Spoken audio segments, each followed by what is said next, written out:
Let me hear ya. All right. Good morning. This is the Valley Labor Report with your co-host, Jacob Morrison. Coming in for this final segment here. We just finished an interview with Brother Michael Clem, the President and General Directing Chair of International Association of Machinists and Aerospace Workers, District 141. If you missed the interview, you're just turning in. You can find it on our YouTube channel, the Valley Labor Report on YouTube. You can go to Facebook, facebook.com/Valley Labor Report /. And you can find it there, or you can find it on WVNN's Twitter account here in a little bit. We're going to be releasing the audio. So if you missed it, there's going to be a way to listen to it. So for this last segment, we talked a little bit about state news earlier, did the interview with Michael Clem. So we just wanted to wrap up here with some stuff going on nationally. And I mentioned this in the opening, but the folks who murdered Ahmaud Arbery were just arrested last week, and they went months without being arrested. And they were not arrested because there was video of the murder. They were arrested because we saw the video of the murder. This is exactly the critique that movements like Black Lives Matter have been having for years, for decades. For Black activist groups for decades have been having this critique and that's the reason that they came up with the phrase Black Lives Matter. It is a normative statement about how we should act, because right now it's obvious that for a lot of folks in this system, Black lives don't matter. And now I'm not talking to you, the listener, when I say that, because I haven't seen anybody say that the arrest of the murderers was wrong. I haven't seen anybody defending the murderers, and that's good. But there is a Facebook group for Justice for the McMichaels or whatever that's got almost 10,000 members. And like I said, it took months. These people murdered a man who was jogging down the road, and it took months for them to be arrested. This is not a system that values our brothers and sisters, and we've got to make sure that it does. And so, it's very important to recognize that moving forward. So I just wanted to take another moment to talk about that. The next thing that I wanted to talk about, this is a national story, but it's also extremely relevant to the Tennessee Valley, because the management at TVA is looking to outsource 20% of its IT workforce. 20%. A couple hundred jobs they're trying to outsource. And this is devastating. The TVA has a mission to improve technology in the valley, and it's always historically been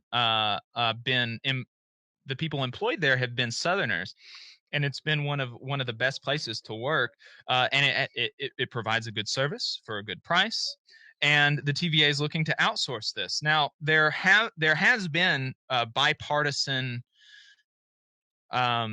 critique of this decision. Doug Jones and Mo Brooks, our representative here in the 5th Congressional District, have both been vocally opposed to the plan to outsource. But the Trump administration, despite its anti-outsourcing, anti-globalization rhetoric, has been radio silent.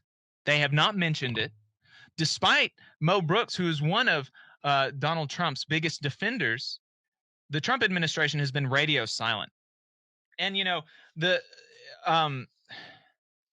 the union president at TVA has been they've been kind of reticent to criticize the Trump administration for not speaking out, but it's just true that the Trump administration isn't speaking out, and they're not doing their job in protecting these Tennessee Valley, these southern workers. And the Board of Governors or whatever the management for the TVA, the Trump administration appointees were all bank executives, stock exchange folks. These were not workers. These were corporate bosses who have corporate bottom lines at the forefront of their mind. They don't care about workers. They don't care about us. They don't care about the customers. They care about corporate bottom lines. They want to fill their pockets with our money, and the Trump administration isn't doing anything to stop it.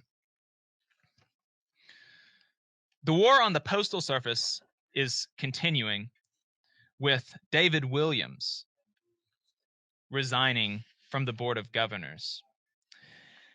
And this is really, really bad, because David Williams has been with the Postal Service for a really long time. And the reports that I've read is that he is resigning in protest because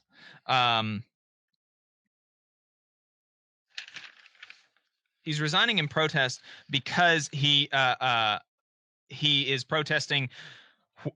It appears to signal that the Treasury is going to be using the leverage gained through purse strings that they're loaning to the Postal Service. They've authorized a $10 billion loan to the Postal Service, and it looks like the Treasury is going to be using that leverage gained through that loan that they have the authority to give the Postal Service to make drastic changes to the agency, not just limited to packaging rates. It includes forcing concessions on the postal unions' pay and benefits, interfering in hiring decisions, including the next Postmaster General, and on the terms of large contracts. The USPS would have to formally request the loan money, but they haven't yet. But Williams' resignation suggests that's what's about to happen. And this is another example of politicians of the Trump administration not doing anything to fight for workers. The Postal Service is one of the most well-functioning public institutions in America. It provides a good service for a cheap price and provides good-paying union jobs to workers all across the country, and they can't rely on the Trump administration to back them against corporate malfeasance, against corporate takeovers. What they're trying to do is privatize the Postal Service, take away these good-paying union jobs, force us to pay more for postage, and they're not doing anything to stop it. So that's what I'm going to leave you off with. I had a few other stories, but we're not going to be able to get to them today. So, defend the Postal Service. Write to your congressperson that this attack is not, that you don't support it. But thanks for listening, folks. If you want to keep up with us throughout the week, follow us online. We're on Facebook at facebook.com/Valley Labor Report / You can search us on YouTube at Athens, WVNN FM Trinity, a Cumulus station. It's 11 o'clock.